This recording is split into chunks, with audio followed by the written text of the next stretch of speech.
Hey everybody, welcome back. So buckle up, we're going to discuss how color can make your work smarter and more strategic, but also how it can help your branding clients' businesses succeed, and that makes them look good, which makes you look good and helps you make more money. So, the power of color in branding.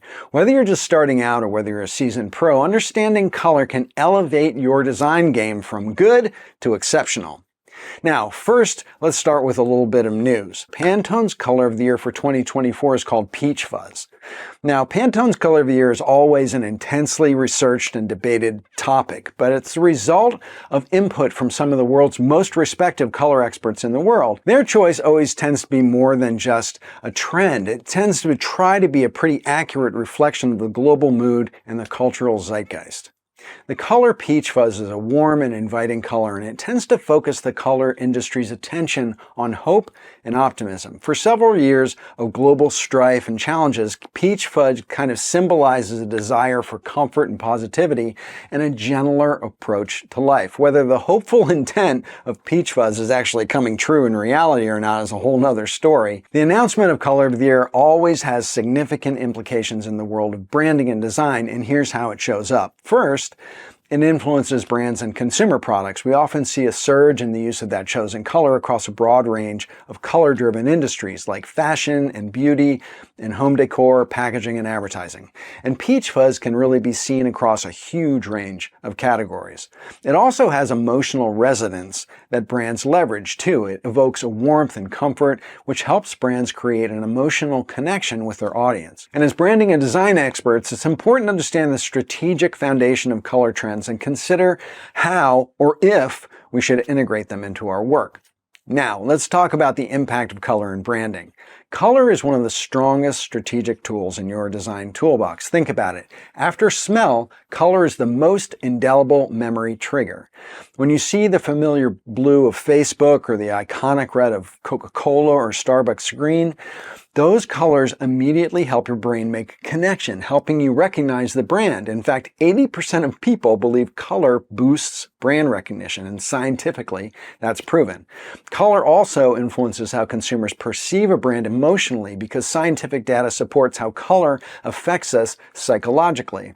Here's a chart showing some of the world's most recognizable brands and how they align themselves intentionally to the emotional spectrum of how colors make us feel. Colors evoke emotions. The color you choose for your brand sets the emotional tone for your interactions with your customers and consumers. Do you want your brand to be seen as energetic and exciting? Well, red might be your choice. Looking to promote trust and reliability? Then blue might be an ideal choice. Do you want to position your brand as luxurious and premium and sophisticated? Then darker hues like deep purple or black often convey that message. The emotional tone created by a brand color isn't just part of the brand's aesthetic. It's a key part of the brand's personality and how it connects emotionally to the audience. Studies show that 90% of snap judgments about products made by consumers link back to color alone. That's a pretty amazing statistic, and in my experience, having done dozens of focus groups for huge brands like P&G and Safeway and GE and PepsiCo and Johnson & Johnson and Chevron, it's absolutely true. Okay, I want to take a quick break and tell you about a membership community for established creative pros that I launched called Bonfire. It's a hybrid coaching, training, networking, and accountability community. And when you become a member of Bonfire, literally overnight, you get access to me as a coach, and you also get a huge support system of peers who are going to help you succeed in your career and business.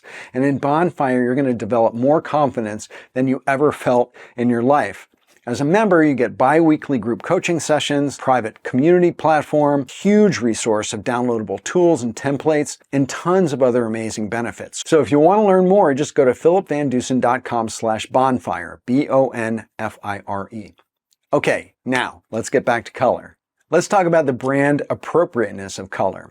Now here's where things get really interesting. It's not just about the color itself, but it's about the appropriateness of the color for the brand. For instance, does red really communicate the excitement and youthfulness of Coca-Cola? Or does Starbucks green align with health and growth? Sometimes a color might seem like a stretch. You might think of BP's, British Petroleum's, green as suggesting environmental friendliness. As for BP, I'd seriously doubt the truth of that. That would put them firmly into the category of greenwashing. So you have to be careful. You have to be careful that the color choices you're making are authentic and not based on trying to manipulate people.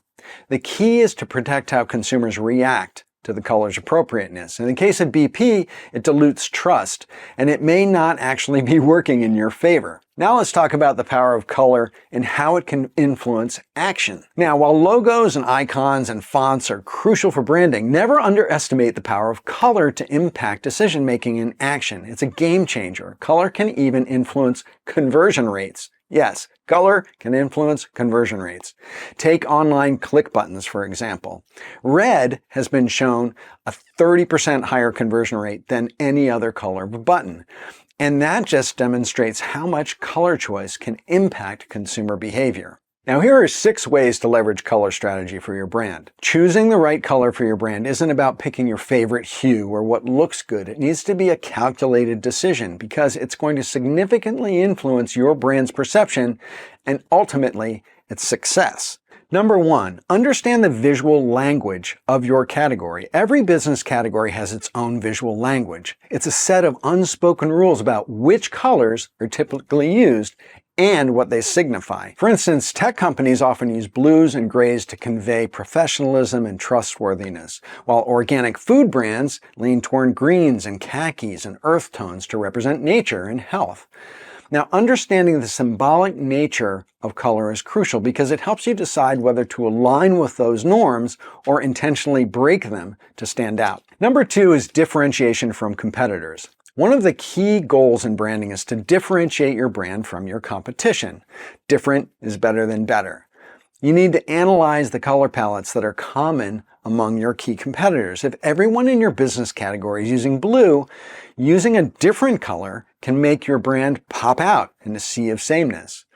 This differentiation helps carve out a unique identity for your brand in consumers' minds. But also you need to understand that certain categories of business, like for instance, the natural food category, have a color language that almost everyone uses because it's what consumers expect. And if you buck that expectation that consumers have with your brand color, you might actually get rejected by them.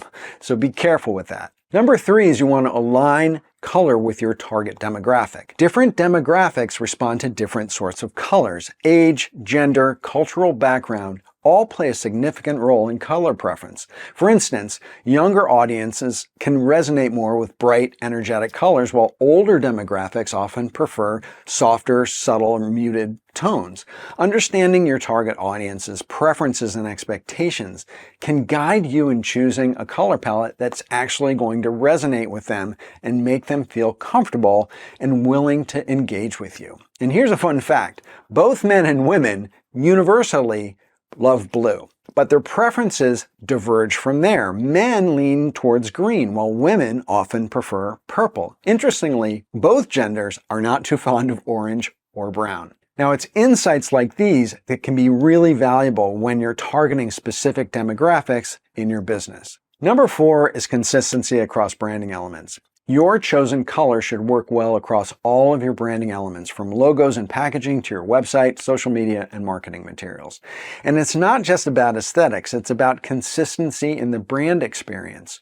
This consistency helps in building brand recognition and recall, so people know you when they see you, which builds brand equity and also brand value over time. For example, if your brand's primary color is green, make sure that it's a green that works good both digitally and in print, and that also complements all the other elements of your brand like typography and imagery. Number 5 is future-proofing your color choice. Now, color trends like peach fuzz come and go, but your brand identity should strive to be timeless. While it's really important to be contemporary, try to ensure that your color choice isn't going to feel dated in a few years. You want to opt for colors that have longevity and adaptability to future trends and shifts in your industry and category and in business as a whole. Number 6 is testing and feedback. Before you finalize your color palette, it's really crucial that you test it with your target audience. And that can be done through in-person focus groups, like I mentioned before, or digital surveys, or A/B testing when you're putting out marketing materials or in social media advertising. The feedback and the analytics that you receive are going to be really invaluable in ensuring that your color choice is resonating with your target audience and that it achieves the effect that you really desire for your business. In essence, the strategic selection of colors and branding is truly a multifaceted decision, and it requires really deep understanding of your business category, your competitors, your target audience, and the emotional message you want to convey.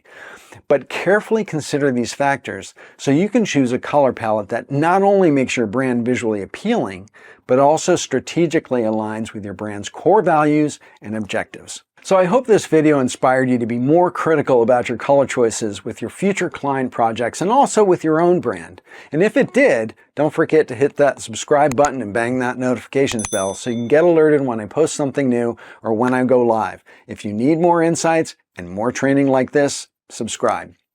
And remember to check out my Bonfire community for creative pros. I think you'll thank me when you 3x your revenue because of it.